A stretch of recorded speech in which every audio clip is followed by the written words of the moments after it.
दारुल-हुकूमत रियाज में सफारत खाना पाकिस्तान ने यौम यकजहती कश्मीर डे के हवाले से तकरीब का इनेकाद किया, जिसमें पाकिस्तानी और कश्मीरी कम्युनिटी समेत स्कूल के तलबा और तालिबात भी शरीक हुए।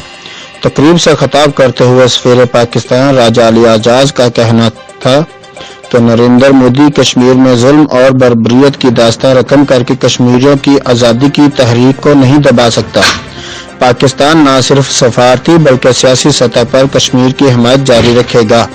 नरेंद्र मोदी 370 और 35A के जरिए जितनी साजिशें कर ले, कश्मीरियों की जिंदगी खत्म नहीं कर सकता, न जज्बा आज़ादी को रोक सकता है। कश्मीरी इसी जज्बे के साथ आज भी अपनी तहरीक को आगे बढ़ाते हुए जिंदा है कि वो एक दिन पाकिस्तान के साथ इल्हाक करके आज़ादी का जश्न मनाएंगे।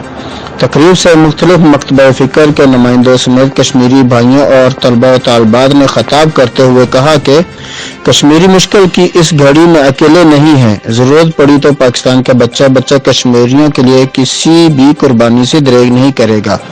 पाकिस्तानियों समेत कश्मीरी सऊदी अरब और OIC इस्लामी ताउन तंजीम के शुक्रगुजार हैं, जिन्होंने कश्मीरियों का हक खुद इरादियत तस्लीम किया और OIC के प्लेटफार्म से कश्मीरियों के लिए आवाज उठाई।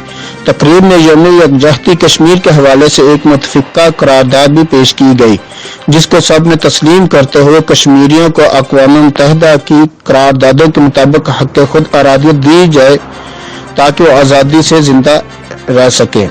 पाकिस्तानी स्कूल के बच्चों ने खूबसूरत टैबलो भी पेश किया, जबकि तकरीब में स्कूल के तलबा और तालिबात की बनाई हुई पेंटिंग भी रखी गई, जिसमें लहते कश्मीरियों पर भारतीय मुजालिम और कश्मीरियों की आज़ादी की तहरीक को उजागर किया गया।